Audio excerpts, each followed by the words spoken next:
Assalamualaikum dan hai kepada semua penonton sedang menonton video ini. Saya Zulfa Akilah selaku wartawan daripada TV PSSM Touch SMK Temeloh Jaya. Hari ini saya akan berbual seorang individu tentang aktiviti seharian mereka di bulan Ramadan pada waktu cuti. Jom kita pergi. Baiklah, kita jumpa mangsa pertama kita.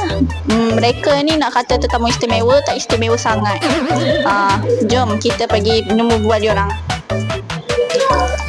Apakah aktiviti yang korang biasa lakukan pada waktu pagi semasa bulan Ramadan?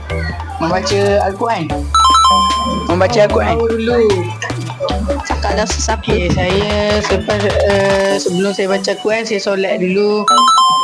Saya sahur semua, lepas tu saya tidur balik. Okey, soalan seterusnya, bagaimanakah korang mengisi masa pada waktu siang semasa berpuasa? Kami pergi ke bazar untuk membeli makanan berbuka. Weh, pergi bazar terus lain macam Okeylah, okey. Soalan seterusnya, okey. Apa yang korang biasa lakukan sebelum waktu berbuka puasa?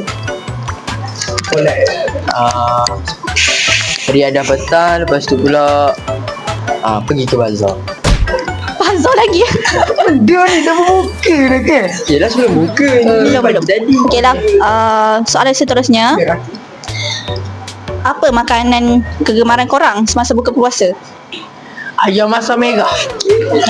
Kuih, mentabak. Ayam golek. Ayam golek. Ayam percik. Wow, sedap-sedap belaka korang punya ni. Baik. Terima kasih kerana sudi ditemu bual dan berkongsi aktiviti semasa Ramadan. Sama-sama. Itu sahaja. Bye. Bye. Itulah sahaja jawapan daripada mangsa pertama kita. Bukan mangsa, tapi mangsa. Okey. Dengan itu, mari kita cari mangsa seterusnya. Jom.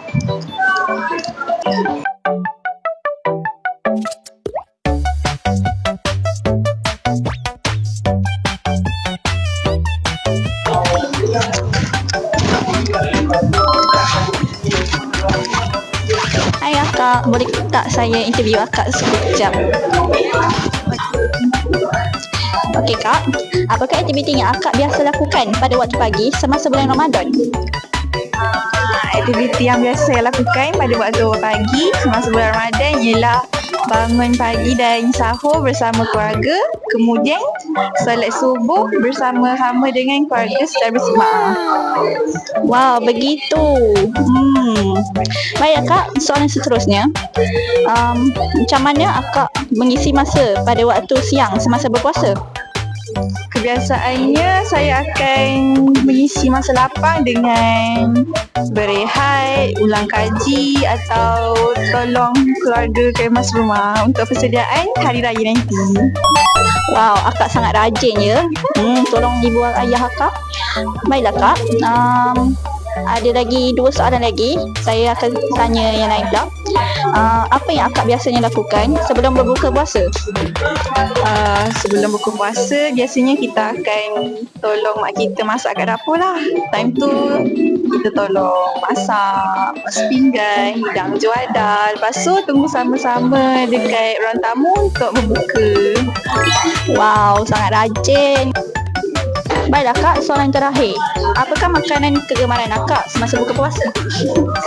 Kalau nak cakap pasal makanan kegemaran ni, cuba teka. Aduh, saya pula yang kena teka. Mungkin ayam merah? Tak, makanan favourite saya ialah puding karamel made by Khairul Amin. Wow, sangat-sangat tu ya. Akak pernah buat tu kat rumah? Pernah? Jadi? Jadilah, kita buat selalu jadi. Wow, kita kena tag Khairul Amin ni. Baiklah, itu saja kak. Terima kasih sebab sudi ditemu bual dan berkongsi cerita akak pada Ramadan, pada bulan Ramadan ini. Bye-bye. Baik, sampai sini saja video kita pada hari ini. Jumpa pada video seterusnya. Bye-bye.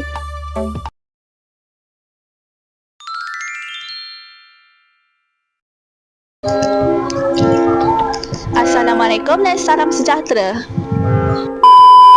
SSM Dash akan menemubual seorang individu untuk diperceri. SSM Dash akan menemubual seorang individu tentang Akilah, wartawan daripada TV SSM Dash akan tak sahur ke? Sahur lah. Daripada mangsa kita tadi, mangsa pertama